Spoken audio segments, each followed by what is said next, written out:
Bismillahirrahmanirrahim. Assalamualaikum warahmatullahi wabarakatuh. Saya Misna Samad dari jurusan D3 Keperawatan kelas 1B. Maksud dan tujuan pembuatan video ini adalah untuk memenuhi tugas mata kuliah komunikasi dengan dosen pengajar Pak Aminuddin. Di sini saya akan menjelaskan tahapan komunikasi terapeutik dan contohnya. Proses keperawatan yang saya ambil di sini adalah implementasi. Dengan tahapan komunikasi terapeutik ada 4, yaitu pertama tahap pra-interaksi, orientasi, dan tahap kerja dan tahap terminasi.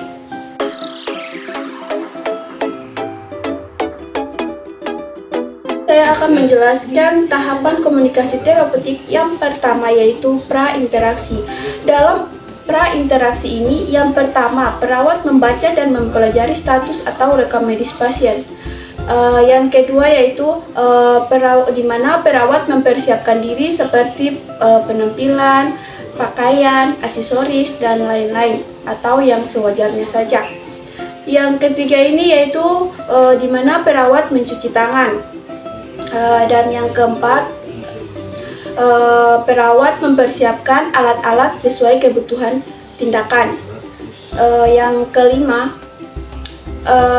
di mana perawat menggunakan alat perlindungan diri seperti sarung tangan, masker, atau baju lab, dan lain-lain.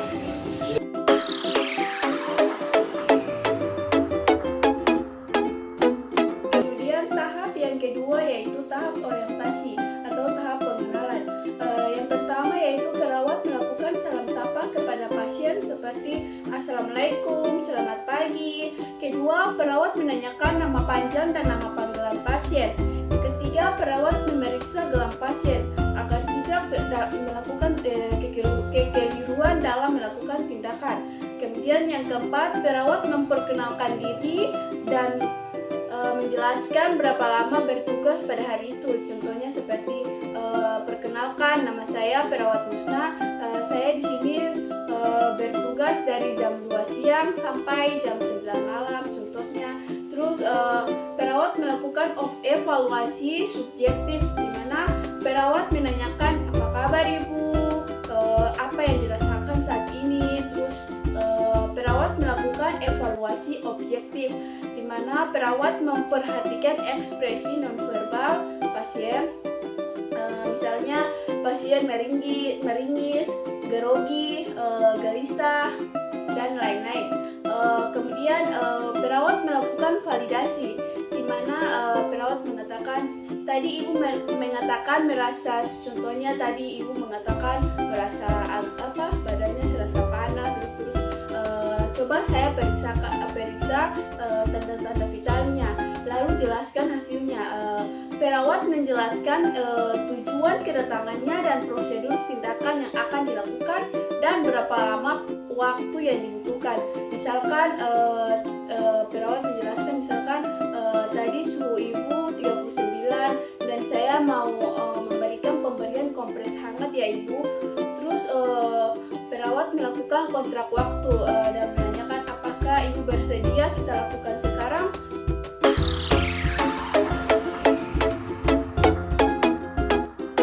Ketiga yaitu tahap kerja, di mana tahap kerja ini lakukan sesuai dengan SPO. Misalnya yang saya ambil di sini panas harus SPO kompres.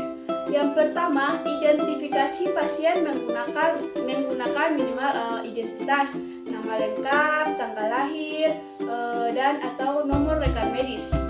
Yang kedua, jelaskan tujuan dan langkah-langkah prosedur. Yang ketiga, siapkan alat dan bahan yang diperlukan. Yang misalkan sarung tangan bersih, alat kompres hangat, kain penutup kompres.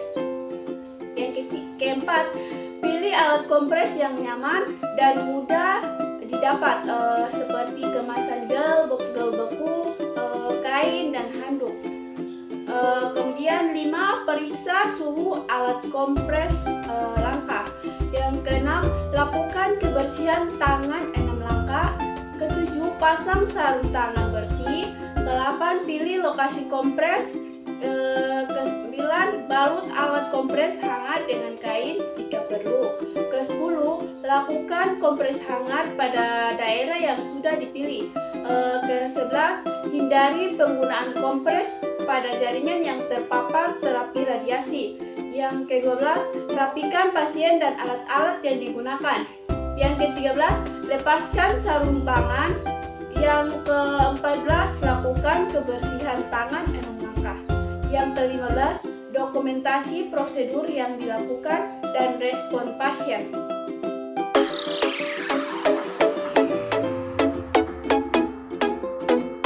Kemudian tahap yang keempat yaitu tahap terminasi atau tahap akhir, di mana perawat melakukan evaluasi subjektif seperti bagaimana perasaan ibu sekarang setelah saya melakukan pemberian kompres hangat. Kemudian perawat melakukan evaluasi objektif atau mengobservasi nonverbal pasien. Yang ketiga, perawat melakukan validasi, di mana perawat mengatakan saya cek lagi ya tanda-tanda vitalnya ibu, lalu jelaskan hasilnya. Perawat mempersiapkan pasien atau keluarga mengulangi tindakan apa yang sudah diajarkan perawat. Jika sudah baik, dicontohkan oleh pasien dan keluarga. Perawat beri pujian. Yang kemudian perawat merapikan pasien. Berikutnya perawat berterima kasih kepada pasien dan keluarga karena telah bekerja sama dengan baik. Yang berikutnya, perawat berpamitan dan berpesan jika pasien membutuhkan perawat, silahkan hubungi di nurse station. Kemudian perawat mengucapkan salam seperti Assalamualaikum, selamat pagi atau siang. Kemudian perawat membereskan alat-alat. Setelah itu perawat keluar ruangan sambil mendoakan semoga pasien tetap cepat sembuh dan tetap semangat.